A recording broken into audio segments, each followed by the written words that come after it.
Taiwan is spending tens of billions of dollars on a shield called T-Dome, a layered air defense network sold to the public as the thing that will keep Chinese missiles from falling on the island.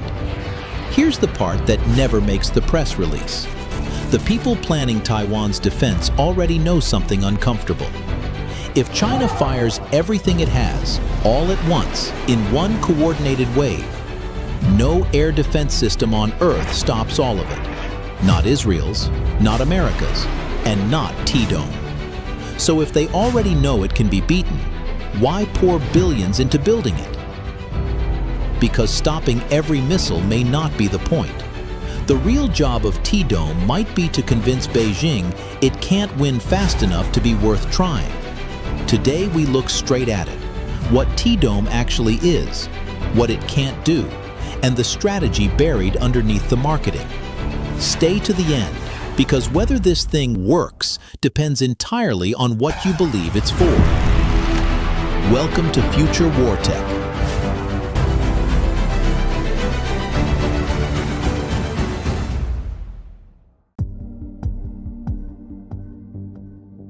Chapter 1. The Island That Changes the Balance of Power.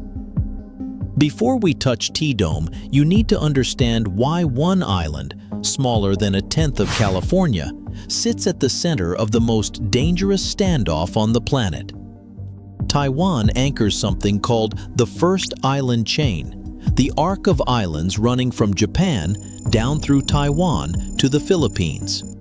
The United States and its allies treat that arc as the defensive line of the Western Pacific. Whoever controls it controls who gets to move freely in the open ocean beyond. That makes Taiwan valuable on three levels. First, chips. Taiwan's TSMC builds the overwhelming majority of the world's most advanced semiconductors, the brains inside your phone, your car, satellites, and guided weapons. A war or a blockade wouldn't shut the global economy off like a light switch, but it would land a severe, worldwide shock, with damage running into the trillions. That's one of several reasons Washington treats Taiwan's security as a major strategic interest. Second, geography. Strategists like to call Taiwan an unsinkable aircraft carrier, guarding the door to East Asia.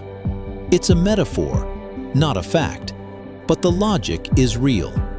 If Beijing held Taiwan, China's Navy would punch through the First Island Chain and push its submarines straight into the deep Pacific within reach of Guam.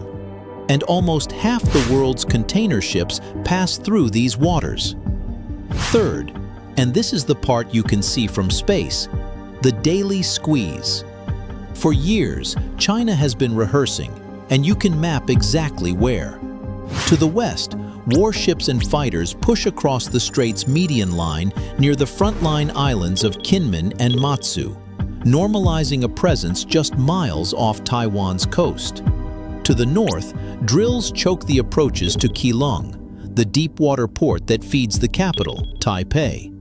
To the south, China's Navy works the waters off Kaohsiung, Taiwan's largest port and its energy lifeline, and the Bashi Strait, walling off the sea lanes from the south.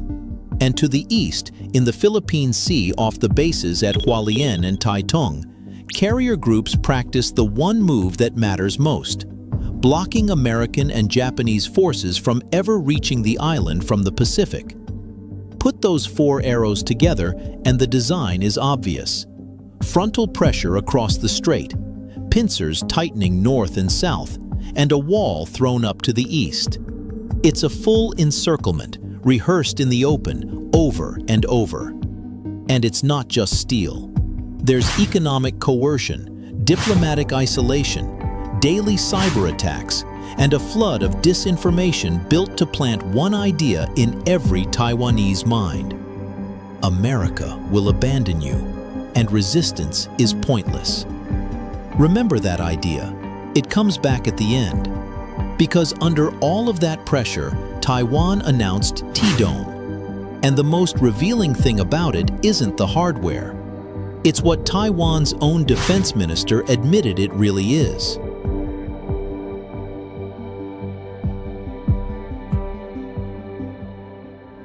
Chapter 2.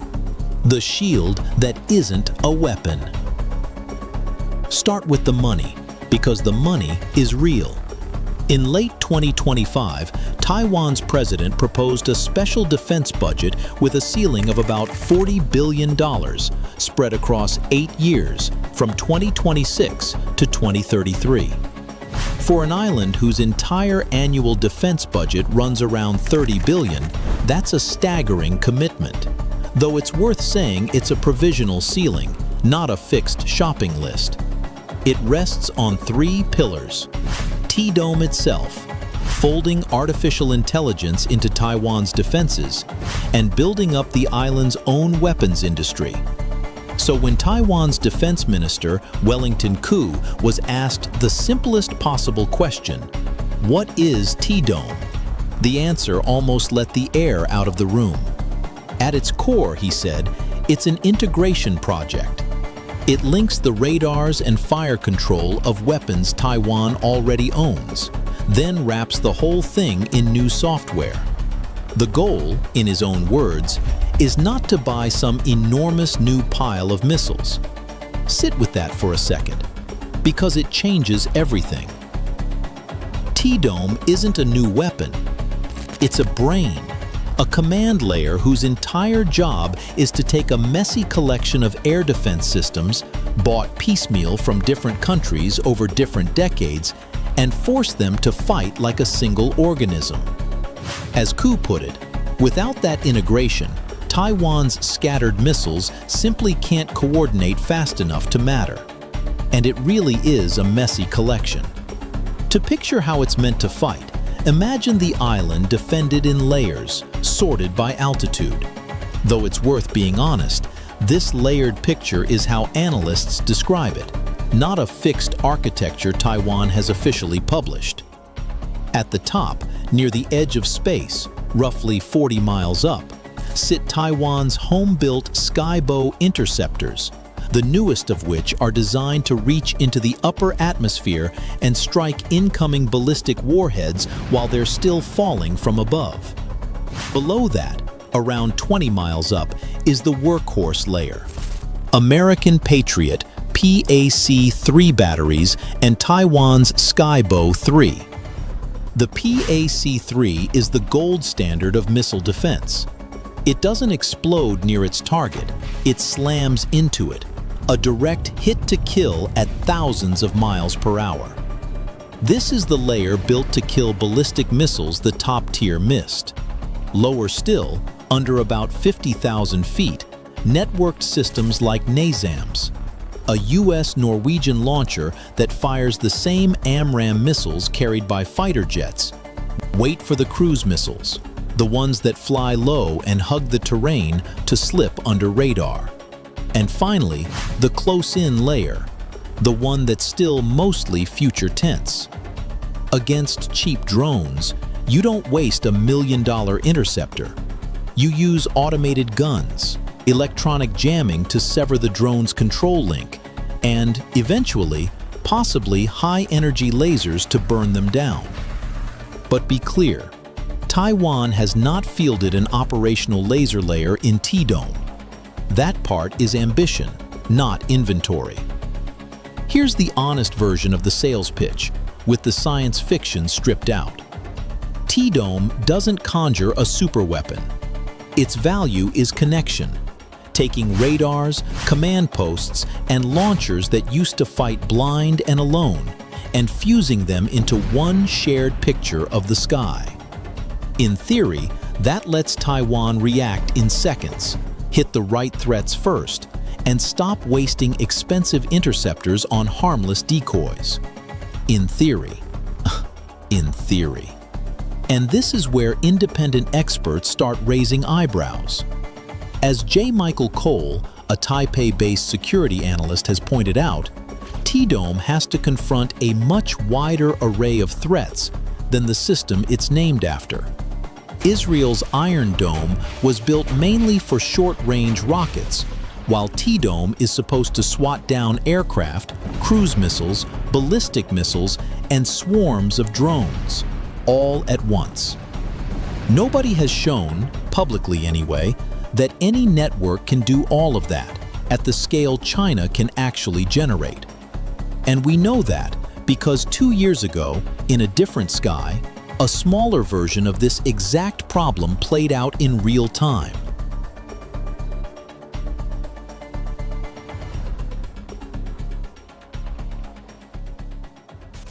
Chapter 3. The Math Problem. In June 2025, Israel and Iran fought a short, brutal war, 12 days. And buried inside those 12 days is a warning Taiwan cannot afford to wave off. One thing up front, and it matters. Israel is not a preview of a Taiwan war. Different systems, different geography, different alliances, different enemy. We're not predicting one from the other. We're pulling out a single lesson that travels. Over 12 days, Iran threw more than 500 ballistic missiles and around 1,000 attack drones at Israel, according to the Israeli military. And here's what the dramatic version of this story usually gets wrong. The drones mostly failed. The vast majority never even reached Israeli airspace. Exactly one drone hit a populated area. The missiles were the real fight. Backed heavily by U.S. systems, Israel's layered defenses knocked them down at a rate near 90%. By any standard in the history of air defense, that is an astonishing number. It still wasn't enough. Roughly 30 to 36 ballistic missiles broke through to cities and critical sites, killing around 30 people. And the interception rate didn't hold. By day 7, analysts estimate about 1 missile in 6 was leaking through. Not because of clever decoys, but because saturation strains any system, and because Iran appears to have shifted to more sophisticated, harder-to-kill missiles as the war wore on. But here's the line that kept defense planners awake. Even hitting nearly everything, Israel paid a savage price to do it. The United States alone fired an estimated 150-plus THAAD interceptors and around 80 SM-3s to help. A serious drawdown of some of the rarest, most expensive interceptors in the entire American arsenal. Israel's military publicly denied its own stockpiles ran critically low. But U.S. officials and outside analysts described inventories falling fast enough that Washington scrambled emergency resupply and warned the burn rate was simply not sustainable. That's the lesson, and it's a cold one. A near-perfect interception rate does not mean you can keep it up. You can win every single engagement and still empty your magazine faster than any factory on Earth can refill it. Now carry that lesson across the Taiwan Strait and watch it get worse. The interceptors at the heart of T-Dome are some of the most expensive, labor-intensive weapons made anywhere. A single Patriot PAC-3 runs in the neighborhood of $4 million, and the manufacturer builds only a few hundred a year for the whole planet, not just Taiwan. Taiwan's home-built Skybow 3 is cheaper, but cheaper still means well over $500,000 each, built at fewer than 100 a year. And against a high-value ballistic missile, defenders often fire 2 interceptors at one target just to be sure. 2 multi-million-dollar shots to stop one incoming. Now look at what those interceptors are aimed at. China's rocket force keeps roughly 900 short-range ballistic missiles within range of Taiwan, plus hundreds of ground-launched cruise missiles and long-range guided rockets. And analysts estimate the total pool that could be hurled at the island runs well past 1,000. Among them is the DF-17, a missile topped with a hypersonic glide vehicle. Instead of arcing along a predictable path, that glider skips and weaves through the upper atmosphere at around Mach 10, and its maneuvering makes it brutally hard to track. The kind of target Taiwan's existing shield was never built to reliably stop. And missiles aren't even the cheap threat. Chinese companies control close to 90% of the world's commercial drone market. Some analysts have floated a theoretical figure that if China redirected that industry to war, it could turn out drones by the hundreds of millions a year.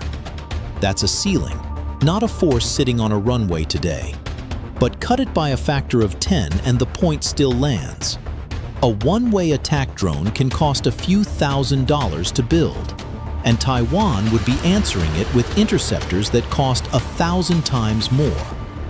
That is the math problem, in one sentence. The same trap Israel hit, quantity weaponized against quality. Except Taiwan is poorer. Its enemy's arsenal is vastly larger, and that enemy sits about 100 miles offshore. Israel had 1,000 miles of warning, time to detect, track, and shoot. Across the strait at its narrowest, Taiwan might have minutes. If saturation nearly drained the shield of a richer country facing a smaller attacker, what happens to T-Dome on the worst possible day?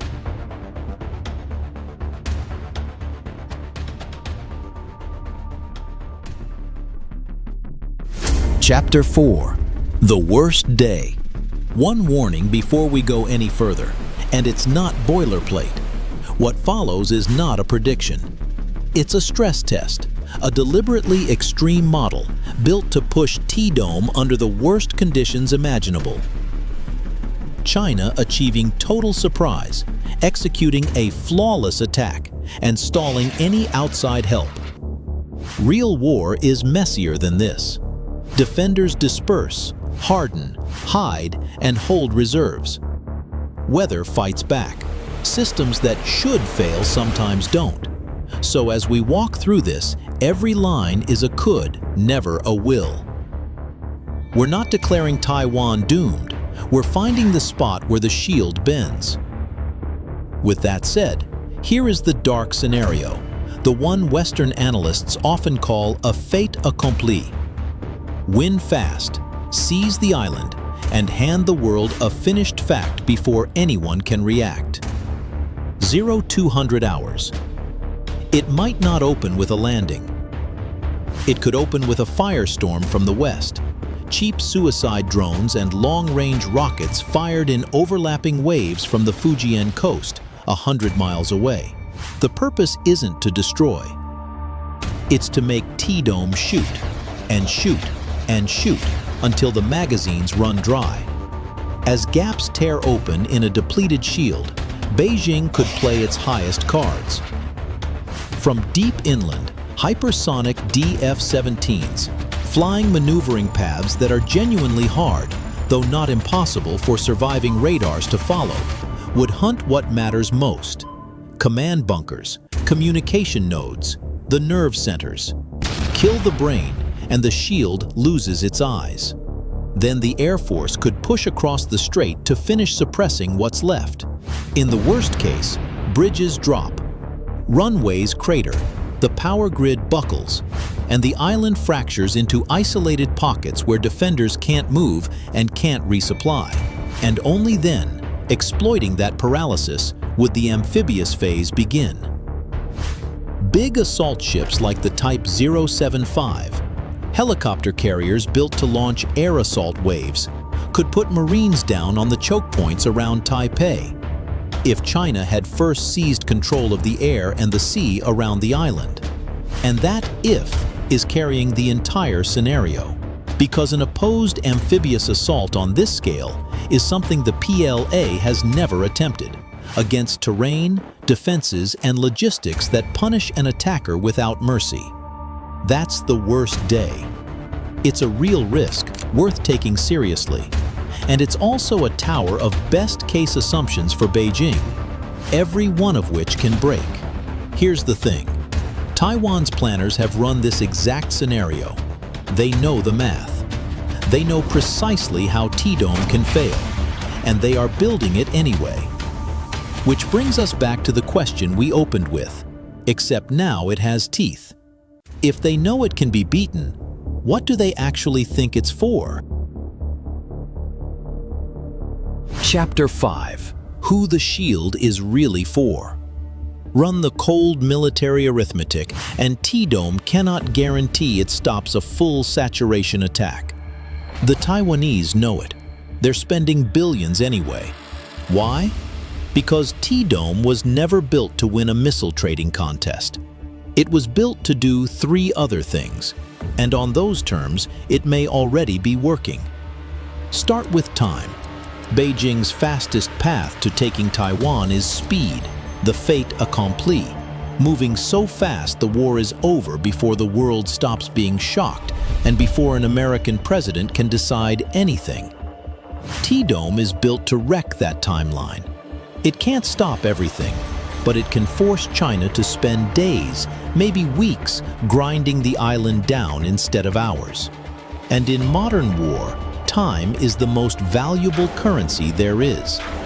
Stretching the fight from hours into days opens exactly the window Washington would need to consult Congress, rally allies, and turn carrier groups toward the strait. T-Dome doesn't have to win. It just has to make the clock run long. Then there's the wiring. T-Dome doesn't stand alone behind Taiwan's coastline. Much of it runs on American-supplied hardware and radar. The exact depth of that integration isn't public, so we won't claim data races to Hawaii in a millisecond, because there's no open evidence for it. But systems built on American components plausibly enable far deeper data sharing than Taiwan could manage alone. And the message to Beijing is the whole point. Hitting T-Dome isn't simply firing on Taiwan's military.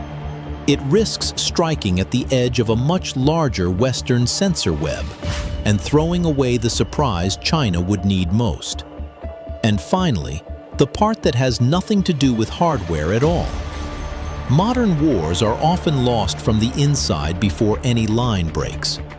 If the Taiwanese public ever felt truly defenseless against the mainland, panic alone could do Beijing's work. Markets freezing, capital fleeing, society cracking before a shot is fired. Remember that disinformation campaign from Chapter 1, the one whispering, "Resistance is pointless"? This is the counter to it. The sight of Taiwan's own Skybow launchers standing beside American patriots gives people just enough confidence to keep living, keep working, keep the economy, and the chip supply lines the whole world leans on, running. A shield can't guarantee it stops a bank run or a factory shutdown, but the belief in protection is itself a kind of armor. Put it all together, and T-Dome rewrites Beijing's cost-benefit math. To paralyze an island with a working, networked shield, China can't lean on cheap weapons alone. It would have to burn through its most advanced cruise missiles and hypersonic stockpiles just to buy an opening, while staring down a long war, global sanctions, and a direct collision with the United States. That is the entire idea. And it isn't ours, it's Taiwan's. Writing in the Washington Post, President Lai Ching-te laid out the goal himself, to insert, in his words, greater costs and uncertainties into Beijing's decision-making. Not to stop every missile, to make the price of starting unthinkable. T-Dome is not an unbreakable shield. The launchers could be turned to ash. By the cold arithmetic of a saturation attack, it might well be pierced. But it was never trying to be a perfect wall. It's an expensive insurance policy that changes the price tag on an invasion, forcing Beijing to understand that the bill for swallowing Taiwan would be a full-scale war with the West. And that is how a shield can do its real job without ever firing a single shot. So, back to where we started. Is T-Dome the most advanced shield on the planet? No. Could it be beaten on the worst day? Yes. Does that mean it failed? Only if you thought the job was stopping the missiles. Its real job is to make sure the war is never worth starting. You decide whether that's enough.